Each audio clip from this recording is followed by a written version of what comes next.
Greetings, everyone. Greetings. Welcome, welcome, welcome to another episode of Brown Girls Are Beautiful. I am your hostess and your melanated queen, CEO and founder of Brown Girls Are Beautiful. Okay, Brown Girls Are Beautiful.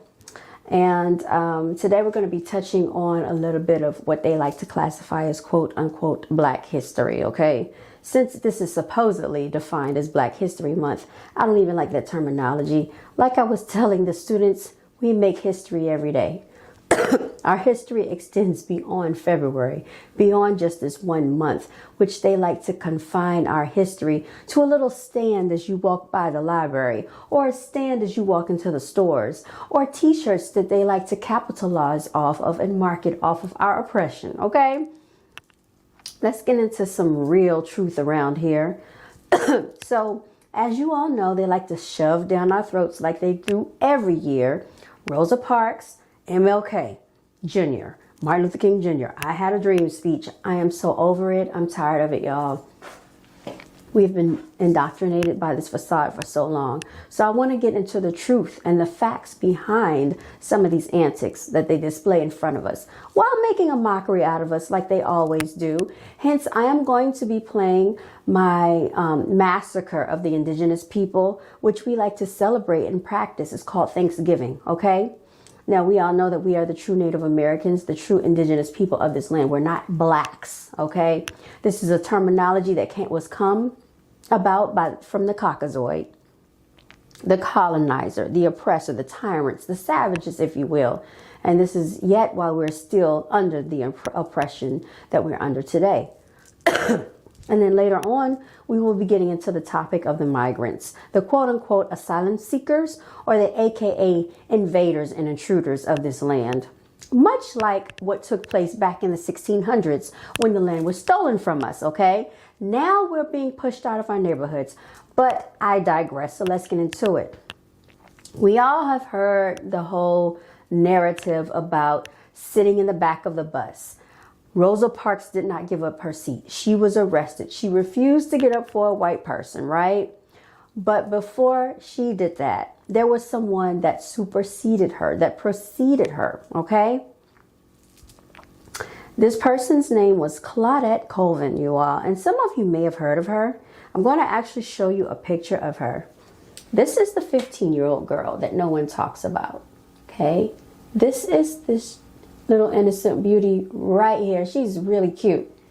She was 15 years old when this took place. Nobody wants to give her credit. But this is why we're going to delve into the story, because we need to know the truth, you all. A full 9 months before Rosa Parks' famous act of civil disobedience, 15-year-old Claudette Colvin is arrested on March 2nd, 1955 for refusing to give up her seat on a segregated Montgomery, Alabama bus. Excuse me, you all. I am still getting over an illness full of MUCUS because I've been around those germ incubators called children. Colvin was traveling home from school when the bus's driver ordered her, along with 3 fellow black students, to give up their row of seats to a white passenger. Colvin's friends obliged, but she refused to move. At school, she had recently learned about abolitionists and later recalled that it felt like Sojourner Truth was on one side pushing me down, and Harriet Tubman was on the other side of me pushing me down. I couldn't get up, she was quoted. Montgomery's segregation laws at the time dictated that quote-unquote melanated passengers sit behind white Caucasian passengers on public transport, and bus drivers routinely move black passengers to make room for white passengers. Colvin, in refusing to move, cited that she paid her fare and staying seated was her constitutional right. She was then forcibly removed from the bus by 2 police officers, handcuffed and arrested and booked in a local adult jail at the age of 15, y'all. She was charged with violating segregation law, disorderly conduct, and assaulting a police officer. The former 2 charges were dropped because they lied. Why would a 15-year-old assault 2 police officers? That doesn't make sense. Yeah, but they are so full of antics and nonsense. Disorderly conduct because you refuse to give up your seat. That's not being disorderly. You're just refusing to do something where your rights are being violated. You see how they have always done this? It says the former 2 charges were dropped, but the latter stayed on her record until it was expunged over 6 decades later in 2021. So it took them 60 years. And she was born in 1939, you all, the same year as my grandmother. So these people that were around during that time, some of them still live and are in existence this day in time. So we really need to interview our ancestors about the truth and the validity of some of these stories that are being portrayed in the media. After being picked up by her parents that day, Colvin recalled her father's fear of reprisal from the KKK, the Ku Klux Klan, and recounted that he did not sleep that night and instead sat armed with a fully loaded shotgun. Now, why do you think they're trying to disband many Americans from their right to bear arms? There is a civil attack on our amendments, you all.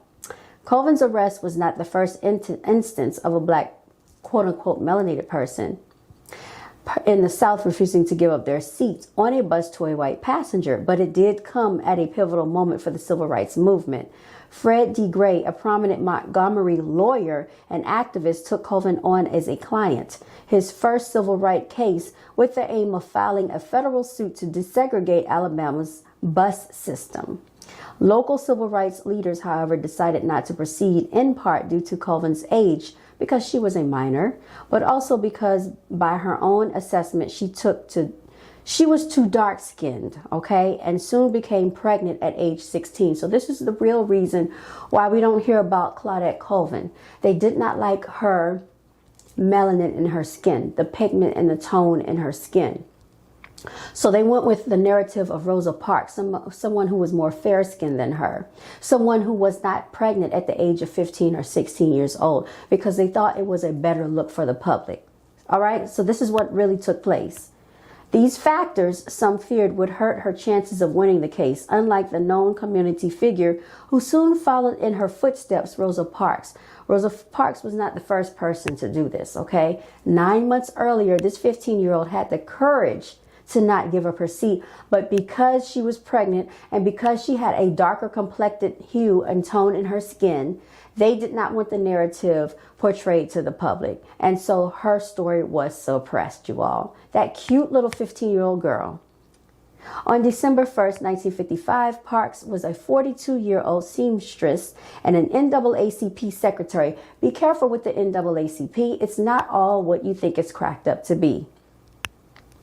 Also refused to vacate her seat on a Montgomery bus for a white passenger and was arrested. Days later, segregated buses became a central site of struggle. The Montgomery bus boycott, during which black residents refused to use the city bus system, began on December 5th, 1955. On its first day, the Reverend Martin Luther King Jr. proclaimed, "My friends, I want it to be known that we're speaking to work with the grim, old, but bold determination to gain justice on the buses in the city." Y'all be careful with Martin Luther King Jr. and his narrative, because as you all know, there is something called Operation Chaos, Operation Mockingbird, the CIA, and the fact that they will infiltrate your rights as an activist, okay? It is, what do they call it? I can't think of the terminology that I'm looking for, but it's basically controlled opposition, that the government will infiltrate a cause and a right that you're advocating for. And Martin Luther King was being utilized by the government. Whether you choose to believe it or not, these are just facts. And if you do enough research, and they've pulled a lot of stuff off of the internet, but there was a lot of things that went on in the Martin Luther King family that the public is not privy to. I listened to the story back in 2017 while I was working from home, and you'd be kind of surprised at what really went on in that family. It's not what you think it is. It's not all that it's cracked up to be. The narrative is not what they portray to you all. So there's a reason why they push these narratives to us in school, because they want to indoctrinate us, okay? In 1956, that claim went to court. Gray, alongside Charles D. Langford, brought a legal case before the U.S. District Court for the Middle District of Alabama, which challenged the constitutionality of bus segregation in both the city of Montgomery and the state as a whole, known as Browder versus Gale. It was filed on behalf of 4 black women who the district court later determined were treated unconstitutionally on the Montgomery's bus system. Colvin was mentioned. Susie McDonald was mentioned. Aurelia S. Browder and Mary Louise Smith, another teenager whose bus protest predated Rosa Parks' protest. We don't hear about these ladies. You see how they stripped them of their narratives? A 5th plaintiff, Janetta Reese, was intimidated to withdraw from that case. All right? So this is the truth behind the narrative of Rosa Parks. She is just the face of it that they've picked and chosen to dictate them to the media.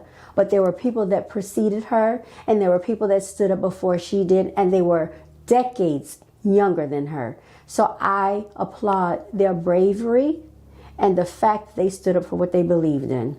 How many people do we have that are well into their 20s, 30s, and 40s that don't even stand up for the justful cause of Native Americans, indigenous people of this land? But yet and still, you'll kill, you'll rob, you'll shoot, you'll do all types of stuff to your own people who don't really have much more than you. And then you want to brag about it in rap music. You want to talk about it and boast about it on social media. Y'all are cowards.